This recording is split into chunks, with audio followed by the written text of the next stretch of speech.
Hi everyone, welcome to our channel. Abu Dhabi నగరంలో ఈరోజు ఒక మంచి healthy and tasty lunch box recipe coriander rice ఎలా తయారు చేసుకోవాలో చూపిస్తాను. నచ్చితే మీరు ట్రై చేసి ఎలా వచ్చిందో కామెంట్స్లో తెలియచేయండి.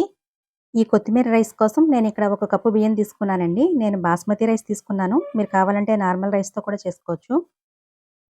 ఇలా అన్నాన్ని పొడి పొడిగా ఉడికించుకొని చల్లారబెట్టుకోవాలి.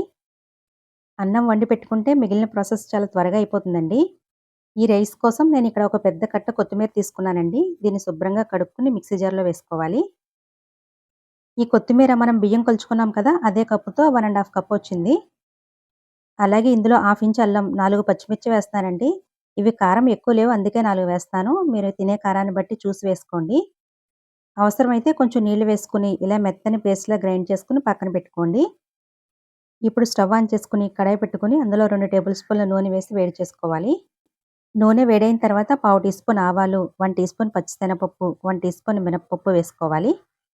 నెక్స్ట్ ఇందులో 2 లవంగాలు, 1 ఇంచు దాల్చిన చెక్క, 1 బిర్యానీ ఆకు వేస్తున్నానండి. ఇవి వేసుకోవడం వల్ల రైస్కి మంచి ఫ్లేవర్ యాడ్ అవుతుందండి. ఇవి సగం వేగిన తర్వాత 2 ఎండుమిర్చి వేసుకోవాలి. నేను కొంచెం జీడిపప్పు కూడా వేస్తానండి. మీరు కావాలంటే జీడిపప్పు ప్లేస్లో పల్లీలు కూడా వేసుకోవచ్చు. కొంచెం కరివేపాకు కూడా వేసుకుని వేయించుకోవాలి. ఇవి వేగిపోయిన తర్వాత ఒక మీడియం సైజ్ ఉల్లిపాయని పొడవుగా కట్ చేసి వేసుకుని వేయించుకోవాలి.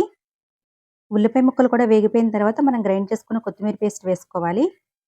ఇప్పుడు ఇందులో మన టేస్ట్‌కి తగినంత సాల్ట్ కూడా వేసేసుకోండి. నేను ఇందులో పసుపు వేయట్లేదండి. మీరు వేసుకోవాలనుకుంటే ఒక పావు టీ స్పూన్ వేసుకోండి. ఫ్లేమ్‌ని లో ఫ్లేమ్‌లో పెట్టుకుని కొత్తిమీరలోని పచ్చివాసన పోయి ఆయిల్ సెపరేట్ అయ్యే వరకు బాగా వేయించుకోవాలి. బాగా వేగి ఆయిల్ సెపరేట్ అయిన తర్వాత మనం ఉడికించి పెట్టుకున్న అన్నం వేసుకోవాలి. రైస్ వేసుకున్న తర్వాత ఫ్లేమ్‌ని హై ఫ్లేమ్‌లో పెట్టుకుని బాగా కలుపుకోవాలి.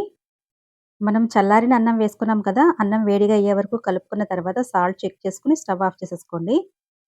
స్టవ్ ఆఫ్ చేసేసిన తర్వాత ఇందులో కొంచెం నిమ్మరసం వేసుకుని కలుపుకుంటే టేస్ట్ బాగుంటుందండి. నేను ఒక పెద్ద నిమ్మకాయలో హాఫ్ చెక్క నిమ్మరసం వేశాను. మీరు మీ తినే టేస్ట్‌ని బట్టి నిమ్మరసం యాడ్ చేసుకుని బాగా కలుపుకొని సర్వ్ చేసేసుకోండి.